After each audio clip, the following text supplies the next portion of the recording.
बिस्मिल्लाहिस्समीइल अलीम मिनश्शैतानिर्रजीम बिस्मिल्लाहिर्रहमानिर्रहीम अल्हम्दुलिल्लाहि रब्बिल आलमीन वस्सलातु वस्सलामु अला अशरफिल अंबिया वल मुरसलीन खातमिन नबीयीन व शाफ़िइल महशर सय्यदनल मुसद्दद बशीरनल मुमज्जद नज़ीरनल मुअय्यद अल मुस्तफ़ल अमजद अल महमूद अल अहमद अबिल क़ासिम मोहम्मद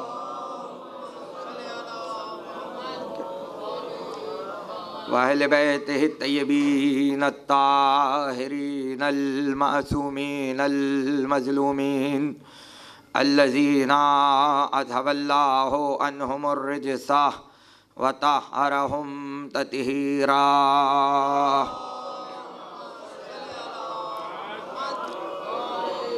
वलअनतुल्लाहि अला अअदाइहिम व गासिब हुकूकिहिम व मुनकिर फ़ज़ाइलिहिम अजमईन। अम्मा बअदु फ़क़द क़ालल्लाहु सुब्हानहु व तआला फ़ी मुहकम किताबिहिल हकीम व क़ौलुहुल हक़। बिस्मिल्लाहिर रहमानिर रहीम। व मिनल लैलि फ़तहज्जद बिही नाफ़िलतन लका असा अन यबअसका रब्बुका मक़ामन महमूदा। सलावत।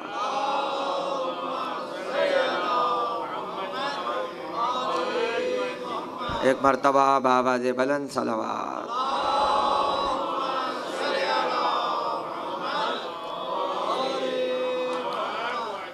5 रोज़ा सिलसिला मजालिस की आज 5वीं और आखिरी तकरीर आपके ज़ौक़ समात के लिए हदिया हो रही है और हम गुफ्तगू कर रहे हैं।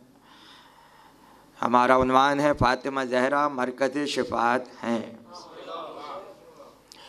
गुफ्तगू के आगाज़ से पहले मैं अपना तहज़ीबी फ़रीज़ा समझते हुए हमेशा की तरह इस अज़ाख़ाने के जो मुंतज़मीन हैं और अंजुमन हुसैनिया और जितने मोमिनीन हैं उन सब का मुतशक्किर हूँ कि उन्होंने ये मौका फ़राहम किया कि कायनात का सबसे अजीम तज़किरा आपकी खिदमत में पेश करने का शरफ़ हासिल किया जाए और उसके साथ जो मोमिनीन यहाँ शरीक होते रहे, जो मोमिनात आती रहीं, इतनी सर्दी में आपने इस ज़िक्र को आके सुना। परवरदिगार आपकी तौफ़ीक़ात में इज़ाफ़ा करे और इस ज़िक्र के सदक़े में पूरा साल बरकतों और नेमतों और रहमतों में आप पर गुज़रे।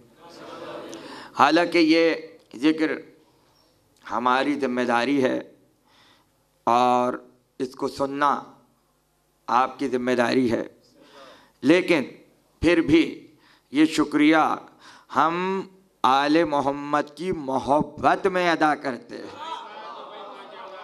ये शुक्रिया फ़ातिमा ज़हरा की मोहब्बत में अदा हो रहा है।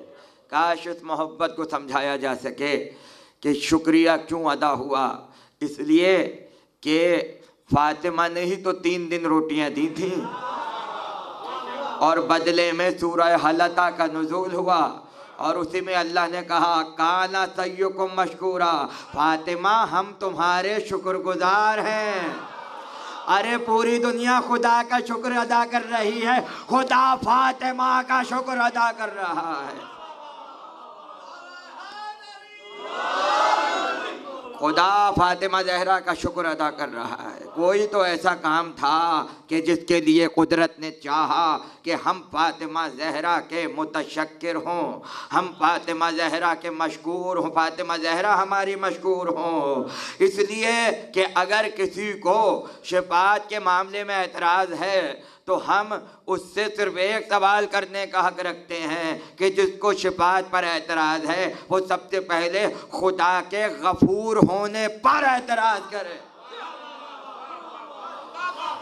अगर कोई ये कह रहा है कि शिफात गुनाह पर आमादा करती है और दुनिया ये सोच ले पहले ही कि हम बख्शे जाएंगे, तो फिर हम गुनाह कर लें। इसलिए शिफात पर एक एतराज़ ये लोगों को है कि वो गुनाह पर आमादा करती है। हम गुनाह करने का रास्ता समझाने यहाँ नहीं आए हैं, हम गुनाहों से निजात का रास्ता दिखाने आए हैं। हमारा ये मकसद नहीं है कि हम ये कहें गुनाह होते रहें शिफात हो जाएगी, नहीं। हम ये बतला रहे हैं कि जो बेबस हो चुका है वो खुदा की रहमत से मायूस ना हो। कुछ हैं जो बख्शवा देंगे। मायूसी कुफ्र है, अगर पूरी जिंदगी कुफ्र में गुजर जाए और कोई खुदा की रहमत से मायूस हो जाए तो हो जाए, मगर हम कुछ नसीब हैं। किसी भी फिरके के इमाम ने अपनी उम्मत की जिम्मेदारी नहीं ली। सबने कहा ये गुनाह है, सबने कहा ये अच्छाई है, बता के चले गए, मगर ये किसी ने नहीं कहा हम हश्र में बख्शवा लेंगे। अबू हनीफा दे गए फिक़ह, मगर कहीं फिक़ह हनफी में ये नहीं है कि अबू हनीफा ने कहा हो हम तुम्हें बख्शवा लेंगे। कहीं नहीं है इमाम मालिक ने कहा हो हम बख्शवा लेंगे, कहीं नहीं है इमाम हम्बल ने कहा हो, शाफई ने कहा हो हम बख्शवा लेंगे। वो तो खुद अली की बख्शिश के मोहताज। हम वाहिद आले मोहम्मद के चाहने वाले के जहाँ एक नहीं 14 ने बख्शिश की जिम्मेदारी ली है और 14 ने कहा हम अपने चाहने वालों को बख्शवा लेंगे, हम अपने चाहने वालों को बख्शवा लेंगे। अरे अगर खुदा गफूर है और किसी को शिफात पर एतराज़ है तो दुनिया मुझे बताए फिर तौबा की ज़रूरत क्या है। तौबा पर पहला एतराज़ करो कि तौबा गुनाह पे आमादा करती है। एक गुनाह हुआ तौबा कर ली, फिर गुनाह हुआ फिर तौबा कर ली, फिर गुनाह हुआ फिर तौबा कर ली। अगर अल्लाह तौबा का रास्ता ही न रखता तो फिर उम्मत कहाँ चली जाती। ये उसका अलग से एहसान है, ये उसका मुसलमानों पर फजल है कि वो गफूर होने के साथ साथ तव्वाब भी है और तौबा का बार बार सुनने वाला भी है। इसलिए तव्वाब भी है और मगफूर भी है और रहमत इतनी वसी है कि तुम अगर अपने गुनाहों पे नादिम हो तो परेशान मत हो, फिर भी गुंजाइश का दरवाज़ा हमने खोल रखा है। मगर हम तव्वाब हैं, हम गफूर हैं, मगर उसके बावजूद हमारी कुछ शर्तें हैं। हम हर किसी के लिए तव्वाब नहीं हैं, हम हर किसी के लिए मगफूर नहीं है। तुम ये नहीं कह सकते कि जो हुसैन के कातिल हैं हम उन्हें बख्श देंगे, हम औरों को बख्शेंगे मगर फातिमा के गुनहगारों को नहीं बख्शेंगे, हुसैन के कातिलों को नहीं बख्शेंगे। गफ्फार हैं मगर शराइत के साथ, तव्वाब हैं मगर शराइत के साथ। अब जाके किसी से भी पूछ लीजिए, मौलाना इफ्तिखार भी तशरीफ़ फरमा है, जिससे चाहे पूछ लीजिए मग़फ़िरत का मतलब क्या है। किसी किताब में मग़फ़िरत के माने ये नहीं है बख्शना, नहीं, मग़फ़िरत के माने बख्शिश नहीं। गफूर बख्शने वाले को नहीं कहते, मतलब यही है आगे जाकर, लेकिन हकीकी माने ये नहीं है। मैं अपनी बात समझाने के लिए एक शेर आपको सुनाता हूँ, गालिब का शेर। ये लाश बेकफन असद खस्ता जहाँ की है, असद गालिब का तखल्लुस। ये लाश बेकफन असद खस्ता जहाँ की है, हक मग़फ़िरत करे अजब आज़ाद मर्द था। क्या समझे? दूसरा मिसरा बहुत सुना होगा, अच्छे लोगों के मरने पे लिख देते हैं हक मग़फ़िरत करे अजब आज़ाद मर्द था। तो जब मग़फ़िरत की बात हो रही है तो बेकफन कहने की ज़रूरत क्या है। ये लाश बेकफन असद खस्ता जाती है, हक मग़फ़िरत करे अजब आज़ाद मर्द था। तो मग़फ़िरत से कफन का ताल्लुक़ क्या है? कोई ताल्लुक़ था जभी तो शेर में बेकफन का लफ्ज़ रखा। तो पता चला मग़फ़िरत के माने बख्शिश नहीं है। तवज्जो कीजिएगा, मग़फ़िरत के माने हैं ढांपना। मग़फ़िरत के क्या माने हैं? ढांपना। अब समझ में आया बेकफन क्यों कहा था? ये लाश बेकफन असदे खस्ता जहाँ की है, हक मग़फ़िरत करे। अब क्या मतलब हुआ? खुदा ढांप दे, लाश बेकफन है, खुदा ढांप दे, अजब आज़ाद मर्द था, बड़ा अच्छा मर्द था। तो मग़फ़िरत के बुनियादी माने हैं किसी चीज़ को ढांप देना। क्योंकि गुनाहों को ढांपा जाता है इसलिए मग़फ़िरत को बख्शिश कहा जाता है। असल माने हैं किसी चीज़ को छुपाना, किसी चीज़ को ढांपना। उसी से पता चलता है ऐब पोशी की, छुपा दिया तो खुदा की ज़ात मग़फ़ूर है। मगर जब किसी चीज़ को ढांपा जाता है, अगर कोई बुजुर्ग कहें बेटा ढांप दो, धूप बहुत है ढांप दो, मक्खियाँ ना जाएं ढांप दो, इसका मतलब क्या होता है? सर्दी बहुत लग रही है ढांप दो। इसका मतलब ये होता है कोई चादर ऐसी ले आओ जो इस पर डाल दी जाए, लिहाजा उससे ढांप दिया जाए। चादर का काम ही ढांपना होता है। और नहीं फरमा रहा, अगर अल्लाह मग़फ़ूर है और वो ढांपने का काम कर रहा है तो ढांपा तो जाता ही चादर से है। तो ज़रूरी है अगर वो मग़फ़ूर है तो कोई ऐसी चादर बनाई जाए जो लोगों के गुनाहों को ढांप दे। इसलिए चादर ज़हरा में आया तत्हीर को नाज़िल करके बतलाया, जो इस चादर को थाम लेगा वही मग़फ़िरत के दायरे में है।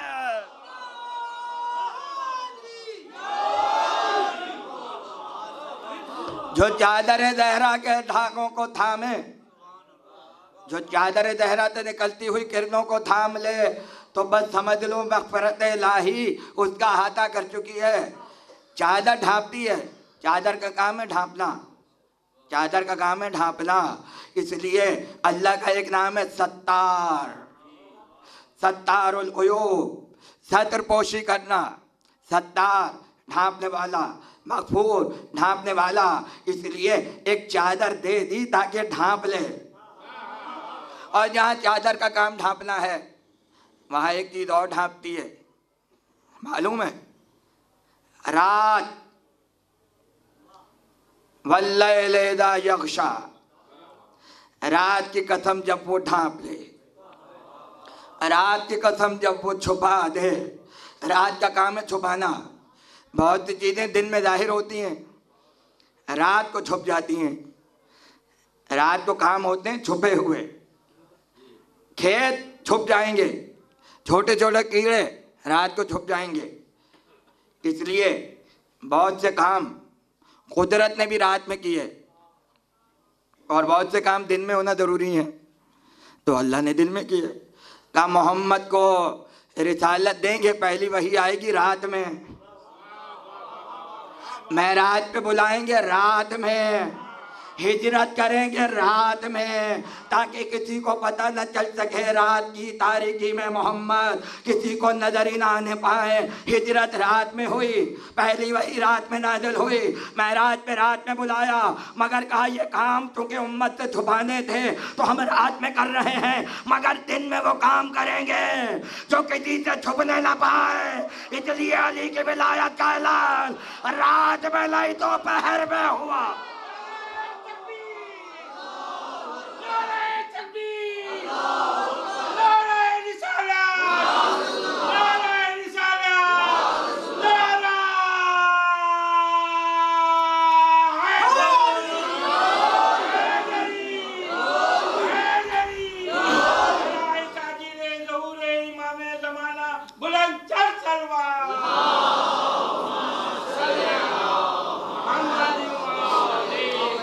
रसूल के सारे काम रात में हुए और अली के सारे काम दिन में हुए। बदर दिन में, उहद दिन में, खैबर दिन में, खंदक दिन में, मौलायत का ऐलान दिन में। पैगंबर ने चांद को तोड़ा, अली ने सूरज को पलटाया।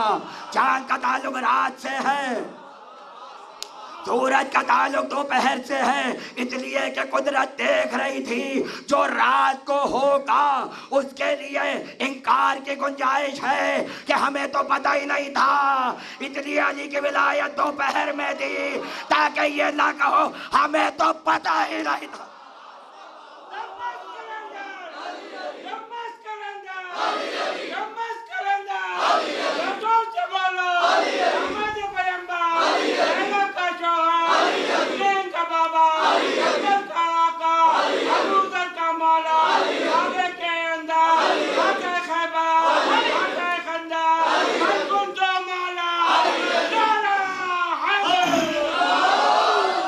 भाई तवज्जो है, खुदा इनको लंबी उम्र दे। बहुत अरसे बाद एक रिवायती नारा सुना है कि जो लगते थे हमारे यहाँ, रात छुपा देती है, दिन जाहिर कर देता है। तवज्जो रहे, मगर दिन भी बहुतों को छुपाता है।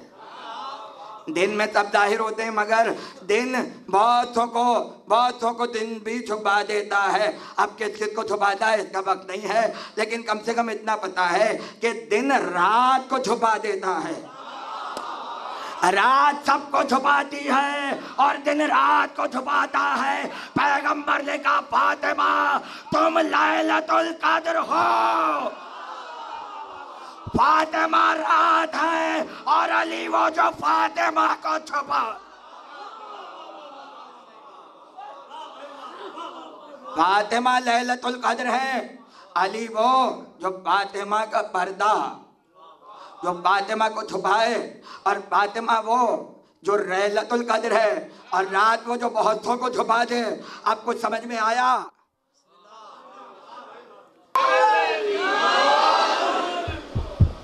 सलावत पढ़े हजरा।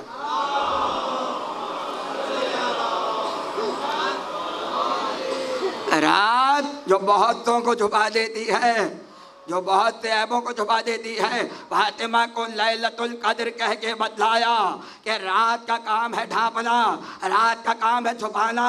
अब तुम हश्र में देखना, जिस तरह से बहुत सी चीज़ों को रात छुपा देती है, उसी तरह हश्र में फातिमा अपने चाहने वालों के गुनाहों को छुपा देंगी। और ये रात आम रातों जैसी नहीं है, ये रात 1000 रातों से अफजल है।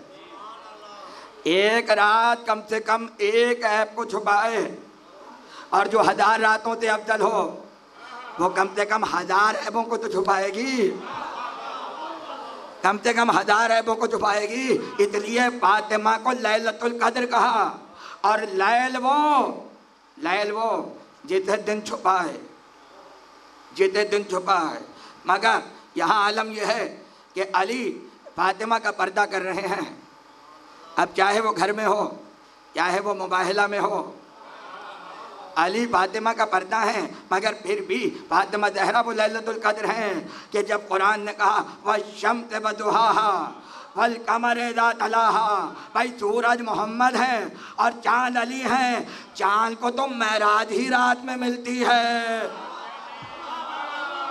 चांद दिन में नजर नहीं आता, रात में नजर आता है। इसलिए रात आती है तो सूरज आता है, और रात होती है तो चांद होता है।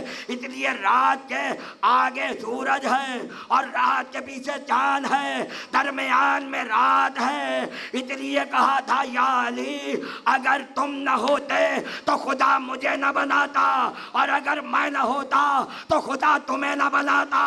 और फिर कहा अगर फातिमा न होती तो ना तुम होते ना मैं होता।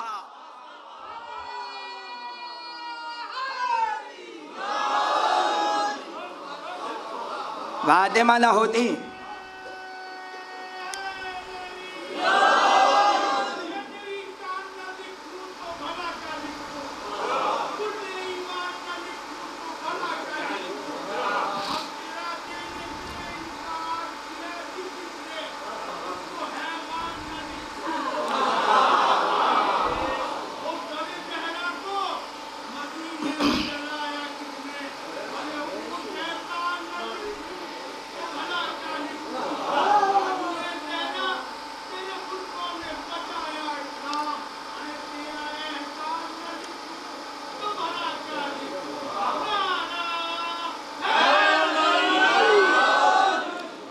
गौर फरमा रहे हैं आप?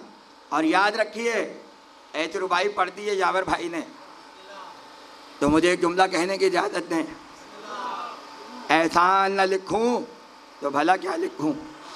आपने सुना होगा, माँ बाप पर एहसान करो, वबिल वालिदैन एहसाना। मुझे नहीं पता लोग इसका मतलब क्या समझते हैं। लोग समझते हैं बाप ने पढ़ाया एहसान है, माँ ने दूध पिलाया एहसान है, माँ ने तरबियत की एहसान है, बाप ने कॉलेज में भेजा एहसान है, बड़ा हुआ यूनिवर्सिटी में पढ़ाया एहसान है, अच्छे घर में शादी करा दी एहसान है। अगर यही एहसान है तो ये मोहब्बत तो हर यहूदी अपने बेटे से करता है। ईसाई आपसे ज़्यादा अच्छे स्कूल में औलाद को पढ़ाता है। हिंदू माएँ आपकी, मैं किसी पे एतराज़ नहीं कर रहा, कल्चर है वहाँ का कि वहाँ की माएँ भी उतनी मोहब्बत करती हैं जितनी मोहब्बत एक मुसलमान माँ अपनी औलाद से करती है। तो जो आप एहसान समझ रहे हैं वो औरों के लिए तो कोई बड़ी बात नहीं है। ईसाई भी बच्चों को पढ़ाता है, यहूदी भी पढ़ाता है, हिंदू भी पढ़ाते हैं, मजूसी भी पढ़ाते हैं। जो अल्लाह को नहीं मानते, मोबाइल बंद कर दीजिए, लिखा हुआ यहाँ मोबाइल का इस्तेमाल मना है। लिहाजा हर बाप उतना चाहता है जितना एक मुसलमान चाहता है। तो जब सब अपनी औलाद को बराबर से चाह रहे हैं, ये एहसान कैसे हो गया? और अगर आप कह रहे हैं कुरान ने कहा व बिल वालिदैन एहसाना, तो क्या आप एहसान अदा कर सकते हैं? कोई बाप का एहसान अदा करेगा? कोई माँ के एक लम्हे का भी एहसान पूरा कर सकता है? भाई तवज्जो रहे, इसलिए हक और होता है, एहसान और होता है। अगर बाप पढ़ा रहा है ये बाप का हक है, अगर माँ पाल रही है ये माँ का हक है, अगर माँ सैराब कर रही है शीर से ये माँ का हक है। अब बदले में कुछ औलाद का हक है, और वो हक को समझे कि जिस तरह बाप ने मेरे हक अदा किए उसी तरह मैं बाप का हक अदा करूं। बेटी समझे जिस तरह माँ ने मेरे हक को अदा किया उस तरह मैं अपने माँ के हक को अदा करूं। ये एहसान नहीं है जो आप समझ रहे हैं कि पढ़ाया तो मैं भी कुछ कर दूं, उसने मुझे पैसे दिए तो मैं भी कुछ कर दूं, उसने मुझे मदरसे भेजा तो मैं भी बदले में कुछ दे दूं। ये कोई हिसाब किताब नहीं है, ये कोई बार्गेनिंग नहीं है कि 10 काम उसने किए और 10 काम हम अच्छे कर देना है। ये हक था बाप का जो अदा हुआ, ये हक था माँ का जो अदा हुआ। अब बदले में तुम हक अदा कर दो। अब रह गया एहसान, तो एहसान का लफ्ज़ वहाँ आएगा कि माँ बाप वो दें जो दूसरे माँ बाप आपको ना दे रहे हो। माँ वो दे जो किसी मदद की माँ के पास ना हो, बाप वो दे जो किसी मदद के बाप के पास ना हो। अरे बाप बहुत है मगर अली की विलायत हर बाप के, हर माँ अदादार नहीं बनाती। तो अब तुम ये देखो कि माँ के एहसान को अदा करो, बाप के एहसान को अदा करो, तो फर्श बिछाकर अली का जिक्र करो। ये बाप पर एहसान है। और जब देखो कि माँ ने अदादार बना दिया तो अब्बास का आलम उठाओ, ये माँ पर एहसान है।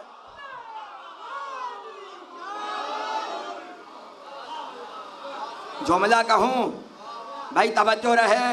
अगर आज मोहब्बत अली अगली नस्ल में मुंतकिल हो रही है और अपने चाहने वाले और दोस्तों के साथ जिक्र अली हो रहा है तो ये बाप पर एहसान है। और अगर आज अदादारी हो रही है तो ये अपनी माँ पर एहसान है। मगर फातिमा ज़हरा पे एहसान नहीं है, हक है। अपनी माँ पर एहसान है, फातिमा के हक की अदायगी है। अब अगर यही फातिमा क़यामत में चाहने वालों को बख्शवाने आएंगी तो ये एहसान फातिमा नहीं है, हक फातिमा है।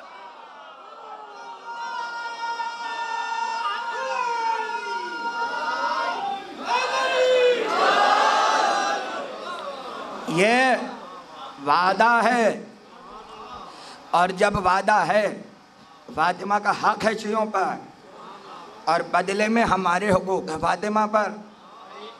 अब इससे बेहतर जुमला क्या कहूँ, जो अपने हक का इतना जिम्मेदार हो, फातिमा और अपने दरमियान हक का इतना एहतराम करे कि दर्रा बराबर भी उस हक से सरताबी करने पर राजी ना हो, तो वो हक के गासिबों को कैसे छोड़ सकता है?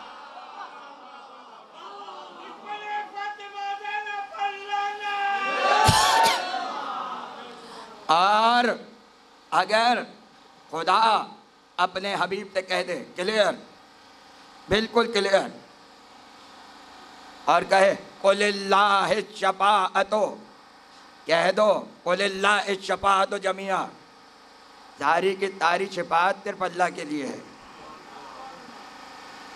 लहू मुल्क तमावात वल अर्ज़, जिसके लिए ज़मीन की भी बादशाही है और आसमान की भी बादशाही है। अगर इस आयत को यहाँ रोक दिया जाए तो एतराज़ होगा कि शफाअत तो सिर्फ अल्लाह के लिए है, शफाअत तो सिर्फ अल्लाह के पास है। और बाद में का मुल्क समावात वल अर्ज़, जिसके पास ज़मीन का मुल्क है, मुल्क ये मुल्क पाकिस्तान नहीं, बादशाही, बादशाही। मालिक का मतलब ये नहीं मिल्कियत में, अल्लाह बादशाह है, मालिक यौमुद्दीन, यौमुद्दीन का बादशाह है। तो जहाँ कह दिया शफाअत सिर्फ उसी के लिए है जिसके पास ज़मीन का भी मुल्क है, आसमान का भी मुल्क है। अब अगर कोई कह दे अली कैसे बख्शेंगे, शफाअत तो सिर्फ अल्लाह के लिए है, फातिमा कैसे बख्शेंगी, शफाअत तो सिर्फ अल्लाह के पास है। तो अब सुनिए जुमला, और ये आपके लिए तोहफा है। अल्लाह ने कहा शफाअत सिर्फ मेरे पास है, सारी जमिया, सारी शफाअत मेरे पास है, और उसके पास का मुल्क भी मेरे पास है। तो अगर मुल्क उसके पास था तो सुलेमान को क्यों दिया? दिया या नहीं मुल्क सुलेमान? और उसके बाद का सुलेमान मुल्क दे रहा हूँ, मगर आवाज़ आई मालिक दे। मोमिनीन आ रहे हैं, थोड़ा थोड़ा आप हजरात आगे आ जाएं, क्योंकि बाहर बारिश हो रही है, बाहर बारिश हो रही है, मोमिनीन को दुश्वारी होगी।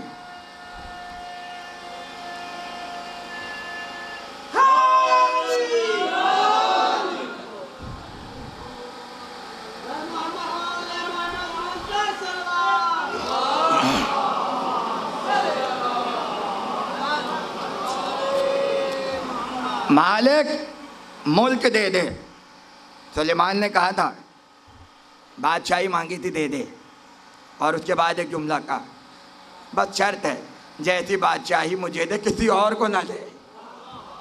मांगने का सलीका तो देखिए, जैसी मुझे दे बादशाही वैसी फिर मेरे बाद किसी और को ना मिले, बस मेरा ही नाम रह जाए। तो कभी कभी मांगने का तरीका ये भी होता है कि मुझे वैसी दे जैसे किसी और के पास न हो। तो फिर मांगने का हक हम भी तो रखते हैं। अरे वो मोहब्बत दे हुसैन की जो किसी के पास ना हो, वो मोहब्बत दे अली की जो किसी और के पास ना हो। और वाकई अल्लाह ने वो मुल्क दिया सुलेमान को कि जो किसी और के पास नहीं था, वो आदिल था। उसकी अदालत में ये शर्त आ गई कि मैं दे चुका, अब मैं ऐसा नहीं दूंगा। मगर फिर भी निगाह मशीयत कह रही थी, इब्राहिम, सुलेमान, सुलेमान, हमने वादे को पूरा किया, मुल्क दिया, जैसा तुम्हें दिया किसी को नहीं देंगे। मगर एक बात तो बताओ, तुम जैसा तो हम किसी को नहीं देंगे, जैसा तुम्हें दिया है वैसा तो किसी को नहीं देंगे। तुमसे बेहतर वाला तो दे सकते हैं, तुमसे बेहतर वाला तो दे सकते हैं। इसलिए मासूम ने कहा कि हर नबी को खुदा ने बक़दर ज़रूरत मुल्क दिया, मगर सुलेमान को मुल्क अजीम दिया। और फिर कहा हमें मुल्क कबीर अता किया। आले मोहम्मद मुल्क कबीर के मालिक हैं। अगर शिफात की आयत में यह है कि सिर्फ शिफात मेरे पास है और मुल्क मेरे पास है, तो जो खुदा मुल्क दे सकता है वो शिफात भी दे सकता है। सुलेमान को मुल्क अजीम दिया, आले मोहम्मद को मुल्क कबीर दिया। फ़र्क क्या है? फ़र्क क्या है? दोनों में हदें, कितनी हदें हैं, दोनों के अहाते में कितना फ़र्क है? बस कम से कम इतना फ़र्क है कि पूरा मुल्क सुलेमान का एक अंगूठी पे चल रहा था, और वो अंगूठी आ गई किसी के हाथ में। और कमाल ये है कि अगर मैं नमाज पढ़ रहा हूँ तो मैं ऐन हालत नमाज में दो इबादतें नहीं कर सकता। नमाज खत्म होगी तो रोज़ा रखूँगा बाद में। सहरी ये नहीं हो सकता एक ही वक्त में सहरी भी कर रहा हूँ और एक ही वक्त में नमाज भी पढ़ रहा हूँ। ये नहीं हो सकता एक ही वक्त में तवाफ़ भी कर रहा हूँ और एक ही वक्त में नमाज भी पढ़ रहा हूँ। अरे तवाफ़ का वक्त अलग है और नमाज का वक्त अलग है। अली का कमाल है, एक ही वक्त में रुकू भी है और एक ही वक्त में ज़कात भी है। जो दो इबादतों को एक वक्त में अदा करे उसे अली कहते हैं।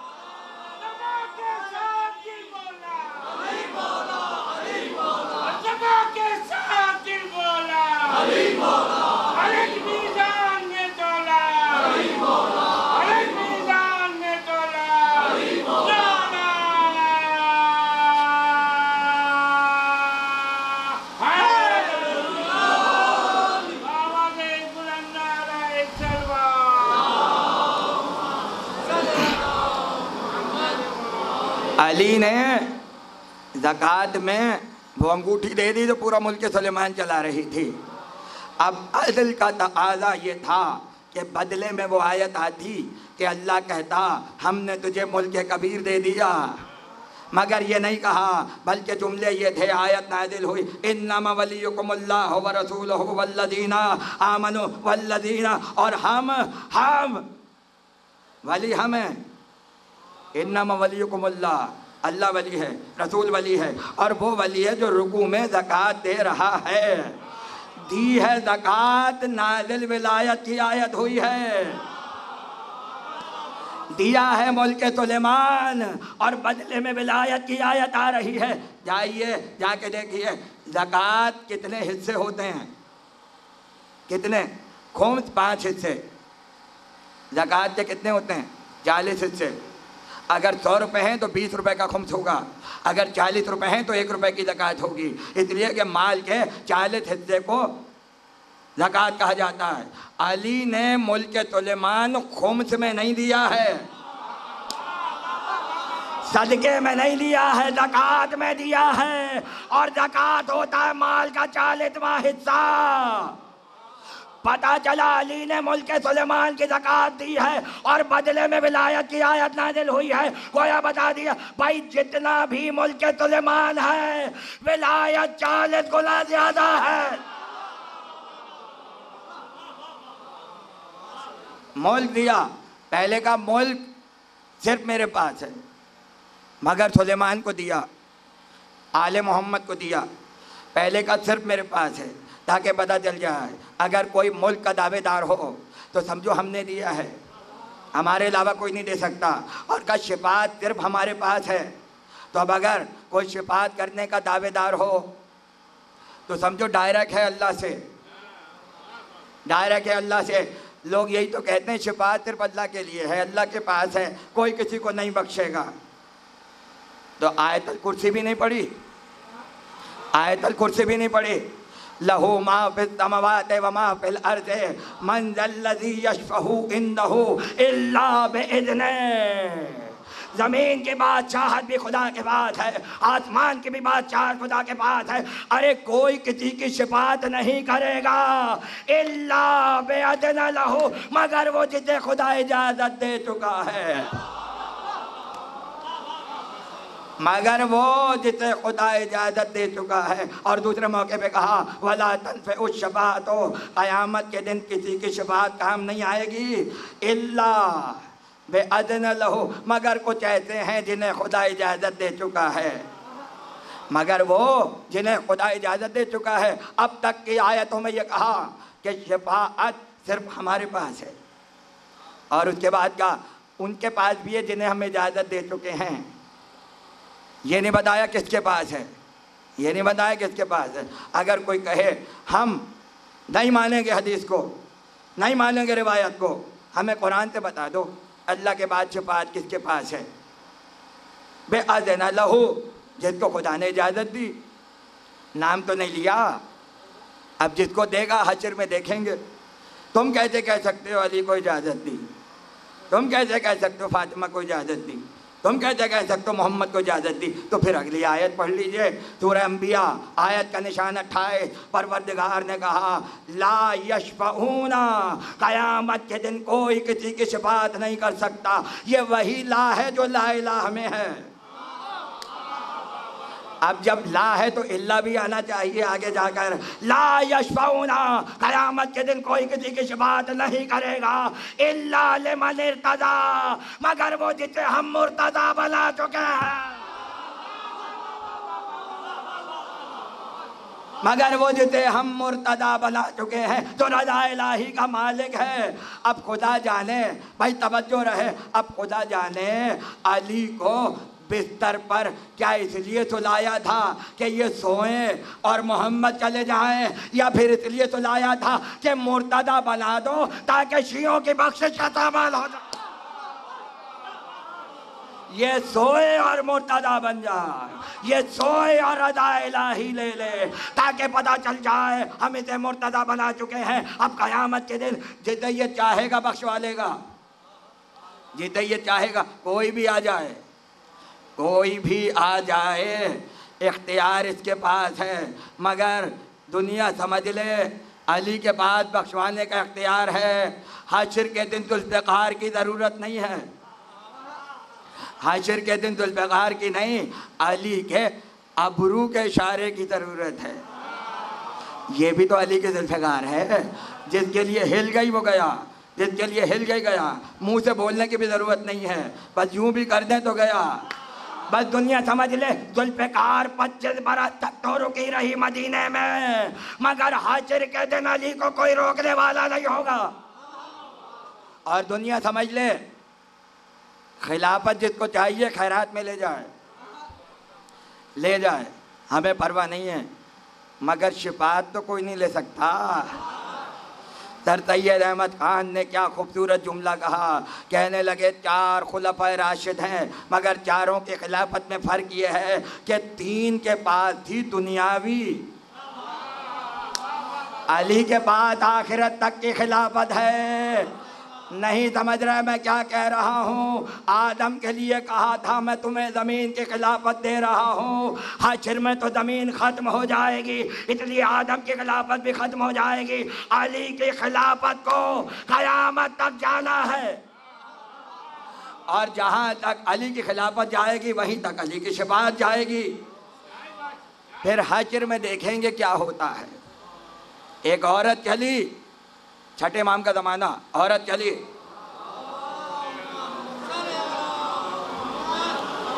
बाबादे बुलंद सलावत पढ़िए।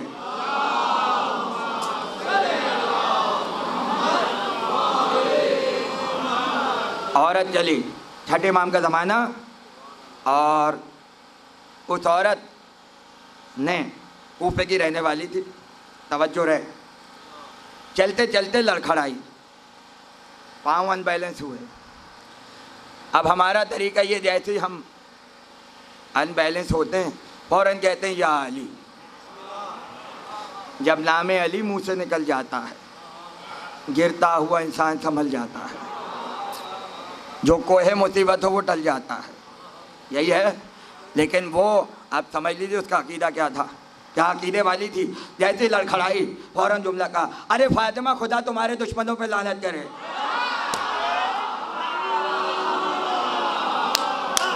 ये भी तरीका है अपने आप को संभालने का।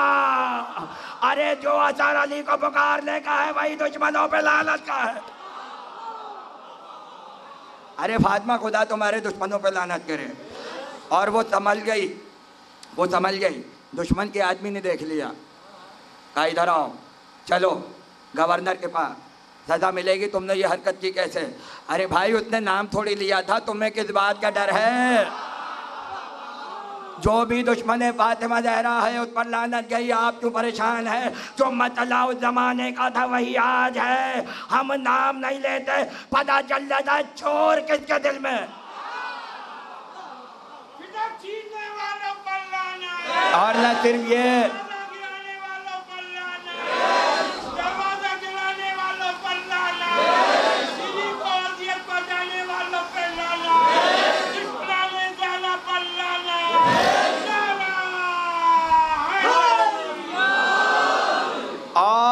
जब ये मंजर दुश्मनों ने देखा, उसी वक्त एक अली का जाने वाला भी खड़ा हुआ था, सीधा चला।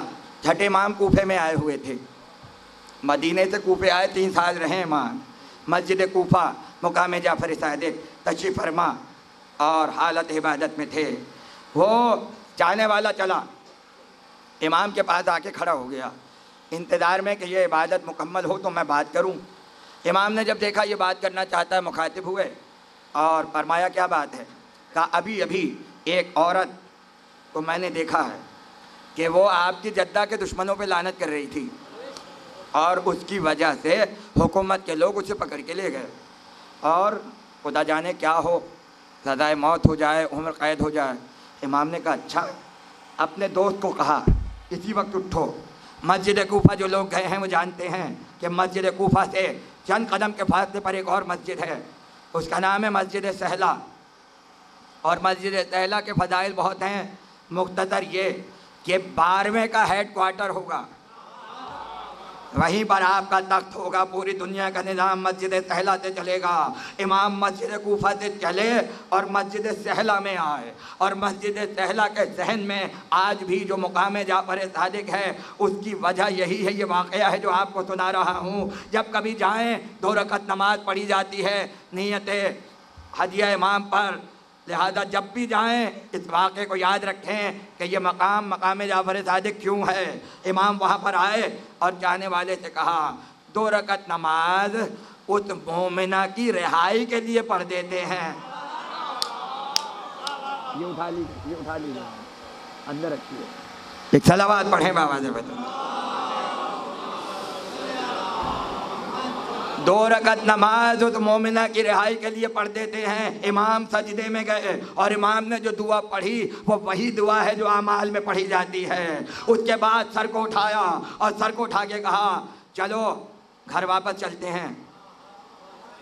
जाने वाले ने कहा क्यों? कहा हमारा काम हो गया, हमारा काम हो गया। इमाम अपने घर पहुँचे, मोमिना की खैरियत पूछवाई तो पता चला कि जब मोमिना अपने घर आई और लोगों ने कहा तू तो चली गई थी और वहाँ से छुटकर आ गई जिंदा, जहाँ से कोई आता नहीं है। हुआ क्या? कहा एक दिन तो मैं जिंदान में रही, अगले दिन हाकिम मुझे खुद रिहा करने के लिए आ गया। मैंने पूछा तू तो मुझे कत्ल करना चाहता था, तू क्यों आ गया? कहा रात को अली मेरे ख्वाब में आए हैं और आकर कहा कि अगर तूने मेरी चाहने वाली को न छोड़ा तो हम तेरे साथ वो करेंगे कि तू हश्र में याद करेगा। गौर नहीं फरमाया भाई लानत कहाँ की है, मदद कौन कर रहा है? एक अली ख्वाब में आके बचा रहा है और दूसरा अली मस्जिद सहला में सजदे में झुका हुआ है। अपनी ज़ाती इबादत एक तरफ रख के, इंतहाई कीमती वक्त एक तरफ करके अपनी मोमिना के लिए दुआ कर रहा है। इमाम ने कहा जाओ मेरी तरफ से ये दरहम दे दो ताकि जब तक जिंदा रहे उसके काम आती रहे, उसके काम आती रहे। उसने ये कह के वापस कर दिया मेरे लिए तो आपकी शिफात ही बहुत है। इमाम ने कहा नहीं, अपने पास रख, जब तक रहेगी तब तक दौलत काम आती रहेगी। इसे कहते हैं अकीदा। तो उसने ये कहकर इमाम के दरहम रख दिए कि अब जब तक ये रहेंगे तब तक जिंदा रहूँगी। जिस दिन ये मौत को गले लगाने का जी चाहेगा तो दरहम खुद ही ख़त्म कर दूँगी, क्योंकि इमाम ने कहा है जब तक रहेगी तब तक काम आएगा। तो गौर फरमाया कि दुश्मनों से बरात इतना बड़ा अजर है कि इमाम अपनी ज़ाती इबादत को छोड़ देते हैं और ऐसे लोगों के लिए तलब मग़फ़िरत की दुआ करते हैं।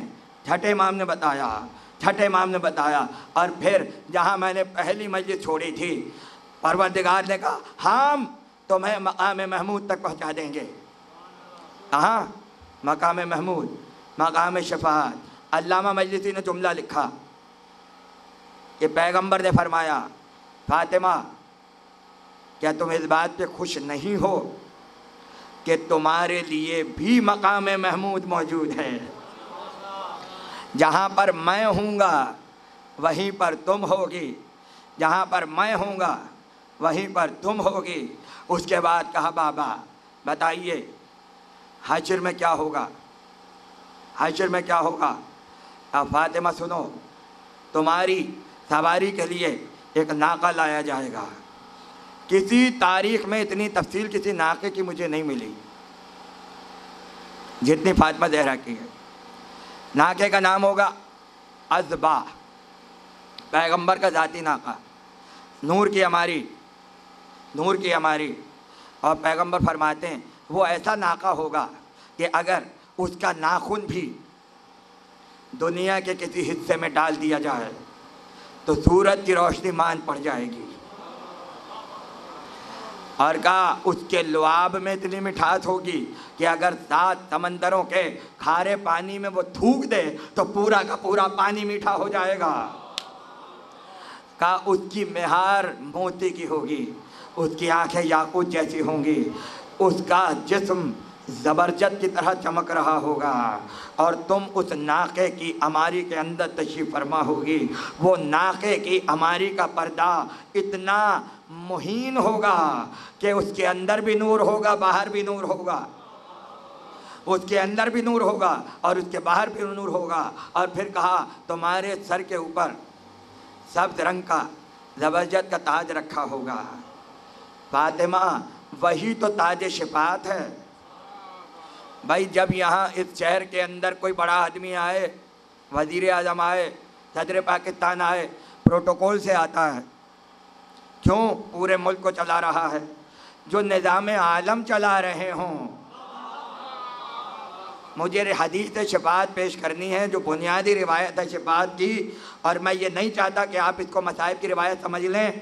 मैं फ़ज़ाइल के एंगल से सुना रहा हूँ, इसलिए कि जैसे सुनने का हक़ है उस तरह से सुनिएगा, एक एक जुमले को सुनिएगा।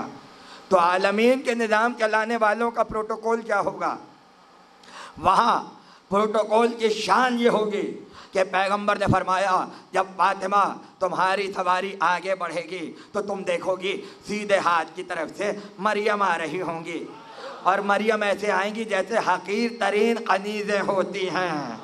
तब दुनिया समझे जो कुरान में ऐसी मरियम हो वो फातिमा के आगे कैसी होती है।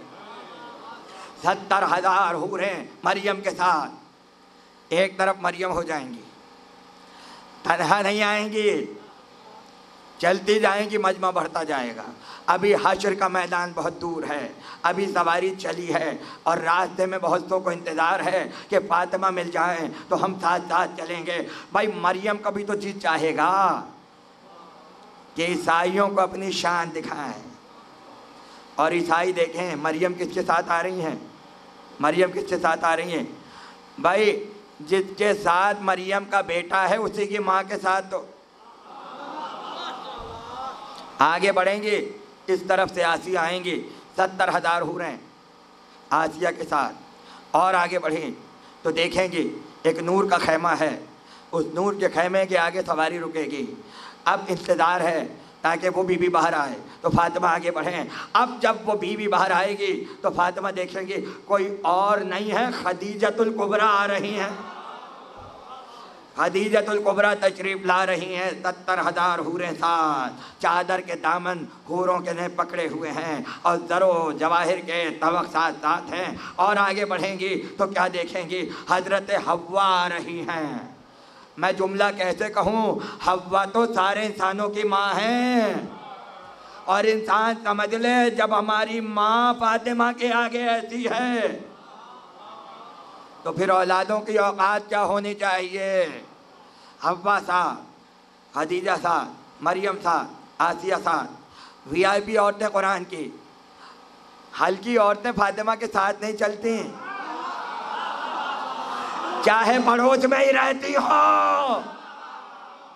तारीख़ अंबिया की औरतें, बड़ी बड़ी औरतें जिनके फ़ज़ाइल कुरान में बयान हुए, जिनमें कोई ऐब न तलाश कर सके, जिनमें सिवाय खैर के कुछ ना हो, वो पाक और ताहिर औरतें फातिमा के साथ। और जब चलेंगी तो पैगंबर इरशाद फरमाते हैं चलते चलते हश्र के मैदान में आएंगी और देखेंगी कि मकाम महमूद पर एक नूर का मिंबर नस्ब होगा और फातिमा ज़हरा उसके जीने चढ़ के उस नूर के मिंबर पर आ जाएंगी। और जब नूर के मिंबर पर आएंगी और चारों तरफ नज़ारा करेंगी तो ऐसे मौके पर परवरदिगार को मुखातिब करेंगी और पुकार के कहेंगी, ऐ मालिक, क्या तूने मुझे फातिमा नहीं कहा था? क्या तूने मुझे फातिमा नहीं कहा था? क्या तूने मुझसे वादा नहीं किया था? और तू वो है जो कभी अपने वादे के खिलाफ नहीं करता। तो आवाज़ कुदरत आएगी, हाँ हमने तुम्हारा नाम फातिमा रखा, हाँ हमने तुमसे वादा किया। उसके बाद आवाज़ आएगी, हाँ हम अपने वादे को पूरा करने वाले हैं। और फिर आवाज़ कुदरत आएगी, फातिमा आज हम उसी को बख्शेंगे जिसे तू चाहेगी। इसे कहते हैं मरकज़ शिफ़ाअत होना। फातिमा आज हम उसी को बख्शेंगे जिसे तुम चाहोगी। अब ये नहीं कहा जाएगा आज हमारे हाजी बख्शे जाएंगे, आज हमारे नमाजी बख्शे जाएंगे, आज वो बख्शा जाएगा जिसे तुम चाहोगी। भाई कोर्ट का तरीका ये है कि जब कोर्ट में फ़ैसले रखे जाते हैं तो सबसे पहले वो फैसला होता है जो सबसे ज़्यादा अहम हो, उसके बाद हल्के केसेस देखे जाते हैं। जब फातिमा के हाथ में बख्शिश का निज़ाम होगा और मग़फ़िरत की चाबियां फातिमा के हाथ में हैं तो लाजिम है कि सबसे पहले वही केस फातिमा पेश करें जो सबसे ज़्यादा अहम होगा। तो एक मर्तबा अर्श की तरफ देखेंगे और कहेंगे, मालिक सबसे पहले उन्हें बुलाया जाए जो मेरे मोहसिन के कातिल हैं। मसाइब के जुमले नहीं हैं ये मसाइब के जुमले नहीं हैं। उसके बाद आवाज़ आएगी, लाया जाए, लाया जाए। और सिर्फ यही नहीं कि जहन्नम में डाल दिया जाए, बल्कि इरशाद होगा इनके बालों को पकड़ा जाए और मुंह के बल जहन्नम में फेंका जाए और जहन्नम में भी आखिरी तबके में रखा जाए। सिर्फ जहन्नम में फेंकना बड़ी बात नहीं है, जिल्लत के साथ फेंकना बड़ी बात है। उसके बाद कहेगा, और कहो क्या चाहती हो? कहा मेरे हुसैन के कातिल कहाँ हैं? एक एक कातिल को लाया जाएगा, मुंह के बल जहन्नम में, मुंह के बल जहन्नम में। मशीयत इलाही उस वक्त ये नहीं देखेगी कि हमारे हिस्से की इबादतें कहाँ हैं, बल्कि ये देखेगी मर्ज़ी फातिमा कहाँ है। हर अहद का जालिम आएगा, हर अहद के जालिम आएंगे और फातिमा कहती जाएंगी सब जहन्नम में, सब जहन्नम में।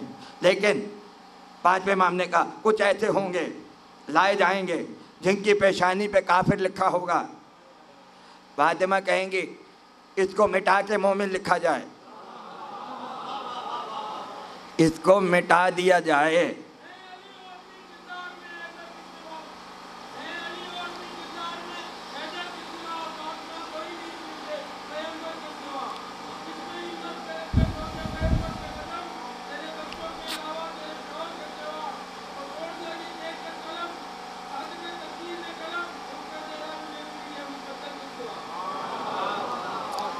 भाई बावाज़ बुलंद सलावत पढ़ें आप हजरात।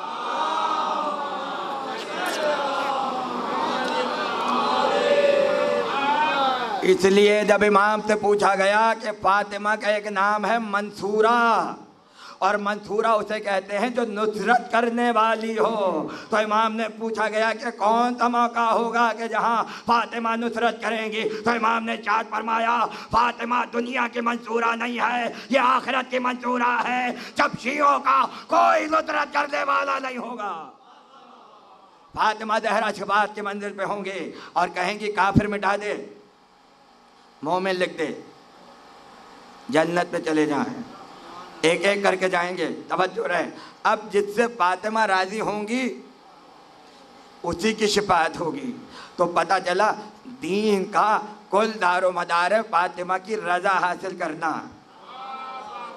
इसलिए कि ये राज़िया भी हैं और मर्जिया भी हैं।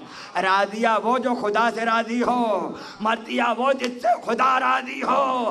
तो अब हम रज़ी अल्लाह उसी को लिखेंगे जिससे फातिमा राज़ी हो, और हश्र में उसी की सिफात होगी जिससे फातिमा राज़ी हो। एक मर्तबा फातिमा अपनी मर्ज़ी से सबको बख्शवा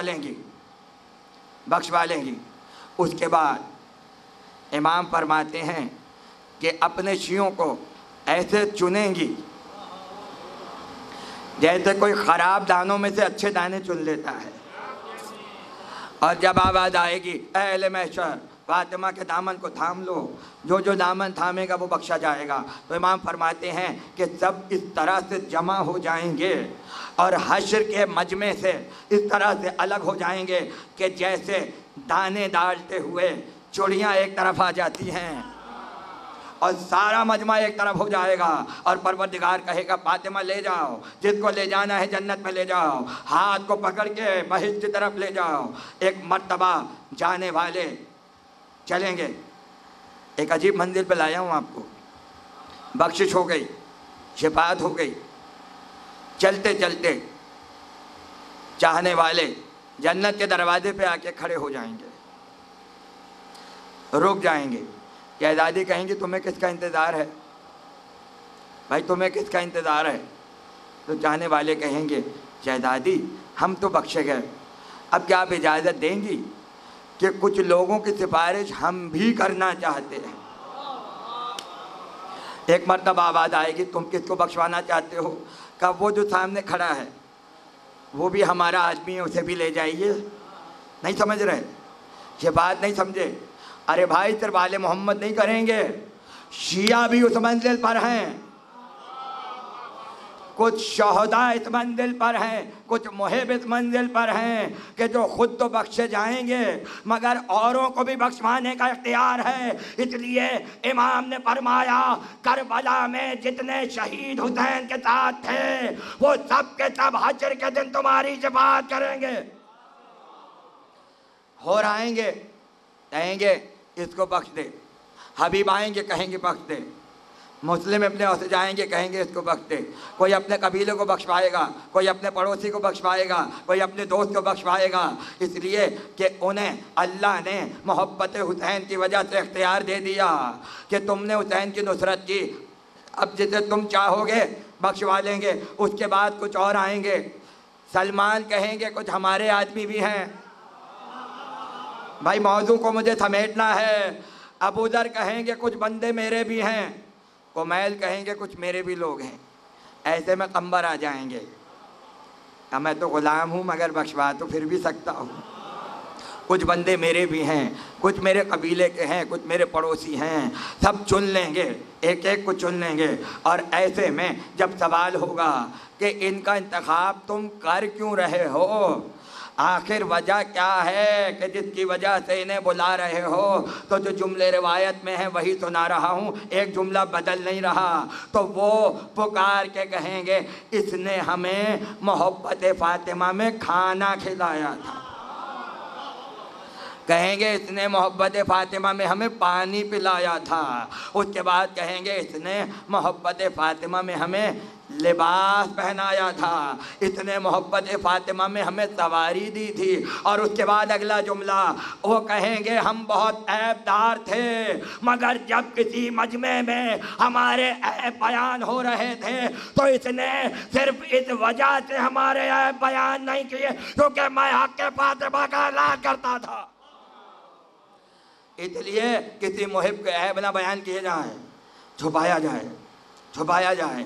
और अगर किसी दोस्त को बुलाया जाए तो खाना ही है, एक नियत का इजाफा कर लें भाई ये फातिमा की मोहब्बत में खिला रहा हूँ, पानी पिलाएं कहीं ये मोहब्बत फातिमा में पिला रहा हूँ। एक जुमला बढ़ाने से क्या होता है, बस ये होगा उस हदीस का हिस्सा बन जाएंगे, एक एक को बख्शवाएंगे, एक एक को जो चाहे ले जाए। और आवाज़ आएगी ये सारी शफाअत सिर्फ फातिमा की मोहब्बत में है। और फिर एक मंजिल ऐसी आएगी, एक तरफ जालिम होंगे और एक तरफ मजलूम होंगे। जालिम कहेगा हमारे साथ अदल कर, मजलूम कहेगा हमारे साथ अदल कर। ऐसे मौके पे तरीका क्या हो सकता है? तो परवरदिगार ये कहेगा एक तरफ जालिम एक तरफ मजलूम। अब आवाज़ आएगी मजलूम के जितने गुनाह हैं वो जालिम को दे दिए जाएं, और जालिम की जितनी नेकियां हैं वो मजलूम को दे दी जाएं। भाई शफाअत पढ़ रहा हूँ मैं, और जो शफाअत के उम्मीदवार हैं भाई समझेंगे इन बातों को, तवज्जो कीजिएगा। अदालत इलाही है, हम इंसाफ करेंगे। कैसे करेंगे भाई? मजलूम के जो गुनाह हैं वो जालिम को दे दो, मजलूम पाक साफ हो गया या नहीं, और जालिम में जो अच्छाइयाँ हैं वो निकाल के दे दो मजलूम को। ये है आदल। अब जालिम जन्नत में नहीं जाएगा, मजलूम उन अच्छाइयों की वजह से जन्नत में चला जाएगा। यूँ भी शफाअत होगी, मगर जब जुल्म जालिम और मजलूम की मंजिल पे आले मोहम्मद आएंगे, आले मोहम्मद मजलूम हैं तो वो भी कहेंगे इंसाफ कर, तो सबको सामने खड़ा किया जाएगा।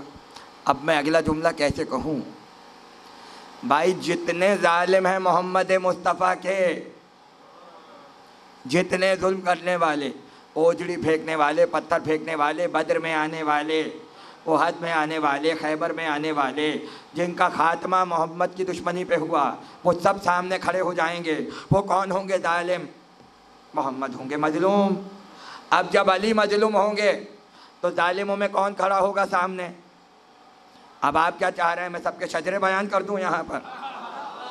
तो भाई मेरा साथ दीजिए ना, गौर से सुन रहे हैं आप, मुझे पता है आप इतना गौर से सुन रहे हैं, लेकिन कुछ बोलते भी जाइए ताकि मैं आगे बढ़ूं। तो जब मोहम्मद मजलूम हो तो बड़े बड़े जालिम आएंगे, और जालिमों में ये नहीं लिखा कि सिर्फ मर्द होंगे या औरतें भी होंगी।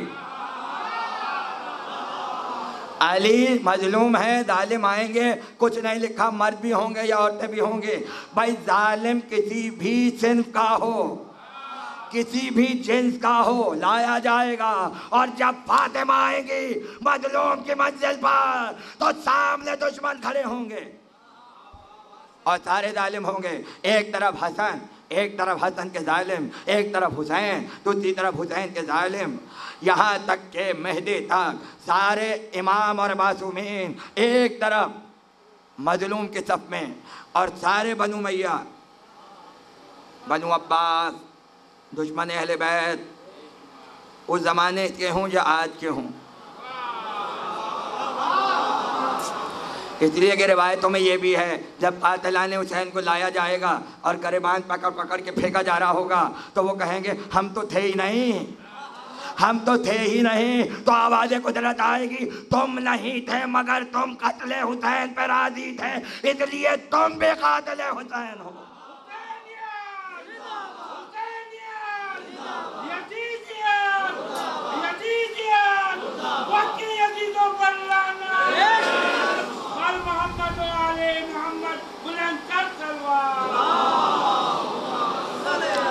मासूमीन एक तरफ मजलूमीन के सफ में हैं और उनके दुश्मन एक तरफ जालिमों के सफ में हैं, और आवाज़ आएगी मालिक फैसला कर, मालिक फैसला कर। औरों के लिए तो उसूल ये था कि जो मजलूम है उसकी बुराइयां जालिम को दे दी जाएं और जालिम की नेकियां मजलूम को दे दी जाएं, मगर जब इस मंजिल पर आले मोहम्मद होंगे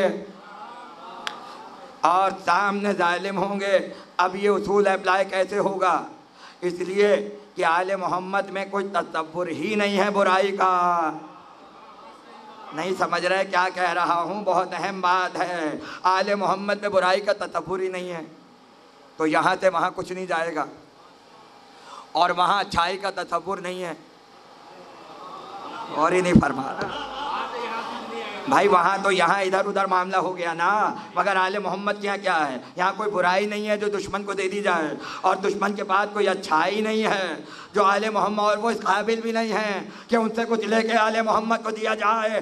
तो जब यहाँ कोई बुराई नहीं कि जालिम को मिले और जालिम में कोई अच्छाई नहीं कि आले मोहम्मद तक जाए, तो फिर फैसला कैसे होगा? फैसला यूँ होगा कि मालिक ना हमें इसे कुछ देना है और ना हमें उससे कुछ लेना है, अब सिर्फ गुजारिश जो है बदले में शियों को बख्श दे,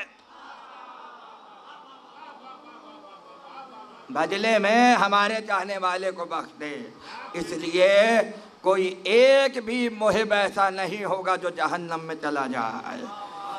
कुछ ऐसे होंगे कि जो जहन्नम में जाएंगे कुछ अरसा गुजारेंगे, अपने सजाओं को पूरा करेंगे और उसके बाद जहन्नम के दरवाजे खुल जाएंगे और जन्नत का रास्ता होगा। कुछ ऐसे होंगे कि जो जहन्नम में जाएंगे मगर आज़ाब में कमी आ जाएगी, सिर्फ इस वजह से कि गुनाहगार थे, मगर फिर भी अली की मोहब्बत थी तो आज़ाब कम कर रहे हैं, ताकि पता चल जाए थोड़े से अली के हुए थे तो ये आलम है, पूरे हो जाते तो क्या होता। और उसके बाद अली ने कहा, जब मेरा यहूदी दोस्त मर गया जो मुझसे मोहब्बत करता था, तो मैंने कहा या रसूल अल्लाह, खुदा जाने उसका क्या हाल होगा। तो रसूल ने कहा था, या अली, क्या तुम चाहते हो कि मैं दिखाऊं तुम्हारा यहूदी दोस्त किस हाल में है। कहा या रसूल अल्लाह दिखाइए। अब जब हिजाबात हटे तो अली ने देखा यहूदी एक गुंबद के नीचे है और गुंबद पे लिखा है, ये जगह सिर्फ उन यहूदियों, ईसाइयों और मजूसियों के लिए है जो मोहब्बत अली में दुनिया से जाते हैं। अगर ईसाई भी मोहब्बत लेके जाए, यहूदी भी मोहब्बत लेके जाए, तब भी जहन्नम की आग उस पे हराम हो जाती है। ये है मंजिल शफाअत। एक अलग मकाम यहूदियों का, एक अलग मकाम ईसाइयों का, मजूसियों का, चाहने वालों का। इसलिए कहा सब बख्शे जाएंगे, कुछ सज़ा पूरी करेंगे और कुछ की सज़ा माफ़ हो जाएगी। ये आले मोहम्मद की मर्ज़ी होगी और इसका मरकज़ फातिमा ज़हरा। इसलिए कहा अली रज़ा भी बख्शवाएंगे। किसको बख्शवाएंगे? ज़ियारत में जुमला है, आप अपने ज़ब्बारों की शिफात करने वाले मशहद के दायर बख्शे जाएंगे। इमाम हुसैन अपने दायरों की शफाअत करने वाले। इसलिए कहा जो ज़ियारत करता है उसकी ज़िंदगी में शफाअत हो जाती है। और दायर हुसैन खुद उस मंजिल पर है कि जब आएगा तो इशारा करके कहेगा मालिक इसको भी बख्श दे। हुसैन ऐसा शफ़ी जिसके दायर तक हक़ की शफाअत रखते हैं, जिसकी ज़ियारत करने वाले हक़ के शफाअत रखते हैं। आले मोहम्मद की मोहब्बत जहन्नम में जाने नहीं देगी, नहीं जाने देगी। तो मालिक जब बख्शना ही था तो जहन्नम को बनाने की ज़रूरत क्या थी। तो आबाद आएगी ताकि हम दिखा दें कि मोहब्बत के समर क्या होते हैं और अली से दुश्मनी का समर क्या होता है। जहन्नम का आग तो हमने भड़का दी है, मगर भाई आग भड़क तो रही है, कुछ ईंधन भी तो चाहिए, कुछ कोयले और लकड़ियाँ भी तो चाहिए ताकि जहन्नम की आग भड़कती रहे। और वो सिवाय दुश्मनों के अलावा कोई और नहीं है, वो सिवाय दुश्मनाने अहले बैत के कोई और नहीं है। इतनी मोहब्बत कोई बीवी अपने चाहने वालों से नहीं करेगी जिसे वक्त आखिर भी अपने शियों का ख्याल हो। और यही असर फातिमा के बेटों में आया। हुसैन ने आखिरी वक्त में जब अकबर का लाशा उठा चुके, जब अली असगर को दफना चुके, उसके बावजूद आखिरी वक्त में सैयद सज्जाद से कहा था जब मदीने जाना मेरे शियों को सलाम कहना। और फातिमा ज़हरा एक दिन अली को बुलाया, कहा या अली इधर आइए। कहा फातिमा क्या बात है। कहा या अली मैं चाहती हूँ आज आप मेरी वसीयत सुन लें। कहा फातिमा कहो क्या चाहती हो। कहा पहली बात तो यह है कि कुछ रकम छोड़ के जा रही हूँ, जब मैं इस दुनिया से चली जाऊं तो बनी हाशिम में कुछ गरीब और नादार औरतें हैं, उनमें ये रकम तकसीम कर दीजिएगा ताकि वो मेरे बाद परेशान न हों। उसके बाद का या अली ये कनीज़ है, इसको बेच दीजिएगा और इससे जो रकम आए वो मेरी बेटी उम्मे कुलसूम को दे दीजिएगा ताकि उम्मे कुलसूम को ज़िंदगी में कोई परेशानी न हो। वसीयतें करती चली। उसके बाद कहा या अली वो सामने अलमारी में एक शीशी रखी हुई है, ज़रा वो शीशी तो ले आइए। एक मर्तबा चले आए और वो शीशी फातिमा के हाथ पे रखी। बहुत आराम से सुनिएगा, उस शीशी के अंदर पानी था। कहा फातिमा इसका क्या करोगे। कहा जब मुझे कब्र में उतारें तो ये शीशी मेरे साथ कब्र में रख दीजिएगा। फातिमा ये क्या है? क्या ये वो आंसू हैं जो तहज्जुद की नमाजों में बहाए? आओ या ज़हरा, इन आंसुओं का क्या करोगी? का हश्र में जब गुनाहगारों को बख्शवाने की बारी आएगी तो मैं कहूँगी परवरदिगार मेरे शियों को इन आंसुओं की वजह से बख्श दे, मेरे शियों को इन आंसुओं की वजह से बख्श दे। ये चीज़ें तो फातिमा दिखाएंगी, मगर जब रसूल पूछेंगे फातिमा आज उम्मत की शिफात करने का दिन है, ज़रा बताओ तुम क्या लेकर आई हो? बस वही वक्त होगा ददारों, दो बाजू अब्बास के दिखाएंगी और कहेंगी बाबा मैं अपने गुनाहगारों को सिर्फ अब्बास के बाजुओं से बख्शवा लूँगी।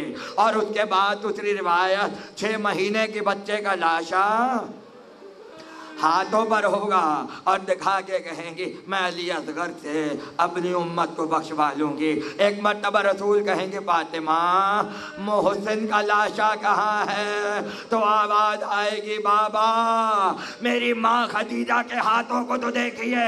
अब जब रसूल देखेंगे तो क्या देखेंगे? खदीजा के हाथों पे मोहसिन का लाशा होगा और पुकार के कहेंगे अरे मेरे नवासे की वजह से उम्मत को बख्श दे।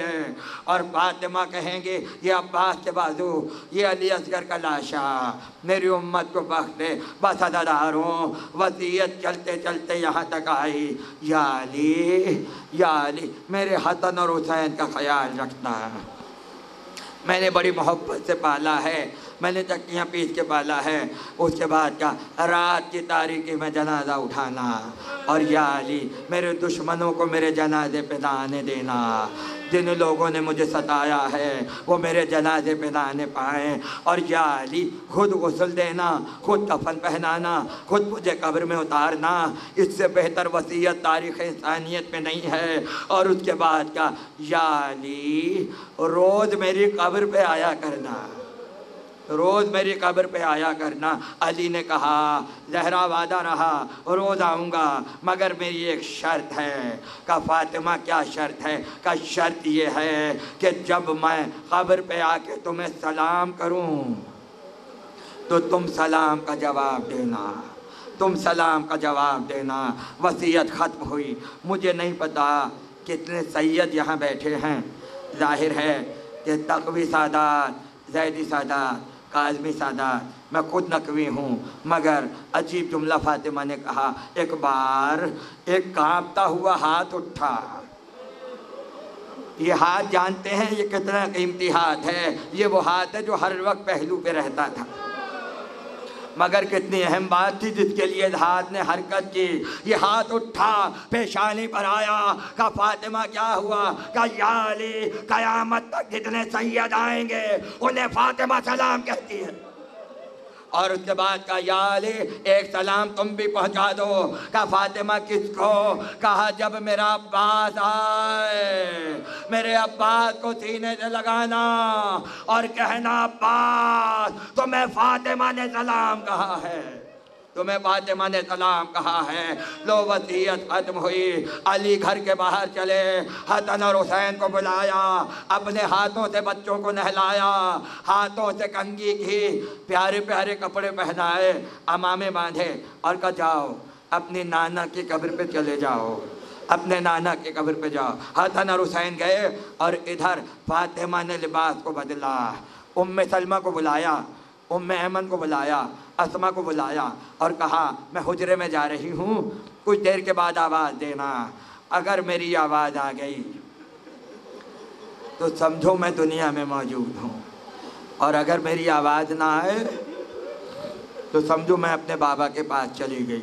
है किसी की ऐसी वसीयत? ये है इख्तियार फातिमा, मौत पे इख्तियार फातिमा। जब चाहे चली जाएं और जब चाहे रह जाएं। पर्दे को गिराया, हुजरे में तशरीफ़ ले गई। उधर हसन और हुसैन पैगंबर की कब्र पर रो रहे थे और रोते रोते माँ की मुसीबत सुना रहे थे और कह रहे थे नाना हम क्या बताएं माँ पे क्या गुजर रही है। अरे लोगों की माएँ बीमार होती हैं, हमारी माँ बीमार नहीं है। अरे इतनी अज़ियतें मिली हैं माँ को, कि हमारी माँ को सुकून नहीं है। और रोते रोते बच्चे कब्र पे बेहोश हो गए। जब बेहोश हुए ख्वाब में नबी को देखा, पैगंबर इस आलम में आए कि अमामा नहीं है, बाल खुले हैं, और कहा तुम मेरी कब्र पे क्या कर रहे हो? कहा लाला क्या हुआ? क्या अपने घर जाओ, तुम्हारी माँ मेरे पास आ रही है। हसन और हुसैन चले, एक मर्तबा घर में आए, पूछा अम्मा कहाँ हैं, अम्मा कहाँ हैं? मसाइब तो आप सुनते रहते हैं, मगर इन मसाइब को इसलिए दोहराया जाता है कि जब भी सुने बार बार रोएं, जब भी सुने बार बार रोएं। लिहाजा आए आए और आकर पहला जुमला कहा, उम्मे सलमा हमारी माँ कहाँ है? जुमले सुनिएगा, हमारी माँ कहाँ है? कहा बच्चों पहले खाना खा लो। कहा क्या हमने कभी माँ के बगैर खाना खाया है? अब जब तक माँ नहीं आएगी खाना नहीं खाएंगे। कहा बच्चों पहले कुछ खा तो लो। कहा नहीं कुछ नहीं खाएंगे, माँ कहाँ है? ये कहकर पर्दे को हटाया। हुसैन आगे आगे थे, हसन पीछे पीछे थे। जब हुजरे में पहुँचे तो क्या देखा? फातिमा मुसल्ले पे सजदे में है, मगरिब की नमाज का वक्त है, फातिमा सजदे में हैं। एक मर्तबा आगे बढ़े, बच्चे जानते हैं माँ कैसे नमाज पढ़ती है। हुसैन ने शाने को हिलाया और हिला के कहा उठो अम्मा हुसैन आया है, उठो अम्मा हुसैन आया है। क्या गुजरी होगी हुसैन पर? जब माँ ने कोई जवाब नहीं दिया, माँ मुसलसल सजदे में। एक मर्तबा हसन की तरफ देखा, कहा भैया कुछ समझ रहे हो? कहा क्या हुआ? कहा अम्मा जवाब नहीं दे रही हैं, इसका मतलब है रसूल आके ले गए।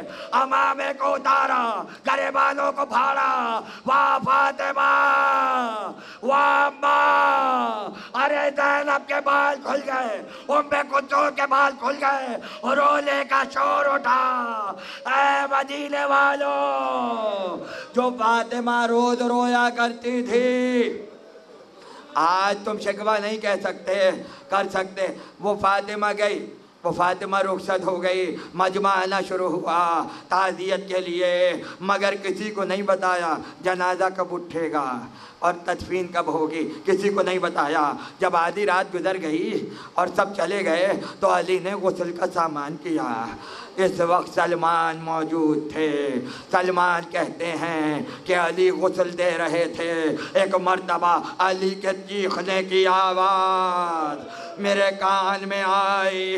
मैंने फातह खैबर को कभी इस तरह से रोते हुए नहीं देखा। अरे जो अली किसी मुसीबत पे न रोया हो वो फातिमा के मताए पे रोया है। एक मर्तबा का मौला क्या हुआ? क्या फातिमा जैसी ज़ौजा कायनात में नहीं होगी? क्या क्या हुआ? क्या पूरी जिंदगी अपना दर्द नहीं बताया? अरे जब गुजर दिया टूटी हुई पतलियां और पतलियों के दरमियान उतने आम का जख्म था जो फातिमा ने खाया था। अज़ादारों को सिल दिया, जन्नत का कफन पहनाया, फातिमा को ताबूत में रखा। ये वही ताबूत है कि जो अपनी ज़िंदगी में बनवा कर गई थी। अब बचा क्या? बस दो जुमले सुन लीजिए। ताबूत चला, सहन में रखा गया, अली ने बच्चों को आवाज़ दी। मजमा तो था ही नहीं, किसको बुलाते? चंद अफराद घर के थे। उम्मे सलमा आई, चेहरे को देखा। उम्मे अहमद आई, चेहरे को देखा। अस्मा आई, चेहरे को देखा। जब सब हट गए कहा ज़ैनब अब तुम आ जाओ और आकर माँ को रुखसत करो। उम्मे कुलसूम आओ, आकर माँ को रुखसत करो। अरे माँ का आखिरी दीदार हुआ, बत्तियाँ माँ से लिपट गई। एक शायर हैं बदमा फंदी, क्या खूबसूरत बैत कही फातिमा ज़हरा के मरतिये में कि जब ज़ैनब आकर माँ से लिपटे तो एक मर्तबा कहा लुट गई हूँ, मेरी हुर्मत को बचा लो अम्मा, लुट गई हूँ, मेरी हुर्मत को बचा लो अम्मा, अपने ताबूत में बेटी को छुपा लो अम्मा। अजरुकुम अल्लाह। ज़ैनब ने मातम किया, उम्मे कुलसूम ने रुखसत किया। उसके बाद का हसन आओ आओ, माँ का आखिरी दीदार नहीं करोगे? हसन दौड़े हुए आए, अपने रुखसार को माँ के रुखसार पे रखा। अली ने दाएं देखा, बाएं देखा, कहीं हुसैन नजर ना आए तो क्या देखा, तहन के कोने में हुसैन खड़े हैं। पुकार के कहा आखिरी जुमला मताइब का हुसैन माँ जा रही है। बेटा क्या माँ को रुखसत न करोगे? एक मर्तबा का बाबा, मैं करबला का मुसाफिर हूँ, मुझे चक्कियाँ पीट के पाला है, हम नाजों के पले हैं। जब तक माँ नहीं बुलाएगी हुसैन नहीं आएगा। कफन से हाथ बाहर आए, आजा मेरे लाल। हुसैन दौड़े, माँ से लिपटे और लिपटने के बाद कहा माँ मैं तो आ गया, अब एक वादा करो। का बेटा कहो? का माँ आज तुमने बुलाया, हुसैन आ गया, अब जब मैं बुलाऊंगा तो तन्हा न छोड़ना, असर का वक्त आया। हुसैन घोड़े से गिरे, मदीने का रुख किया, चली आओ अम्मा। एक बार गोदी में लेके कहा अरे माँ आ गई है, माँ आ गई। वसयअलमुल्लज़ीन ज़लमू अय्यामुनक़लबिन यनक़लिबून। बारिला ज़िक्र को कबूल फरमा, इन आंसुओं को कबूल फरमा, हाज़रीन की तौफ़ीक़ात में इज़ाफ़ा फरमा, हुज्जत आखिर के ज़हूर में ताजील फरमा, बीमारों को शिफ़ा आजिल अता फरमा। जितने मोमिनीन आए हैं ज़िक्र ज़हरा की बरकत के सदक़े में पूरे साल रहमतें और बरकतों का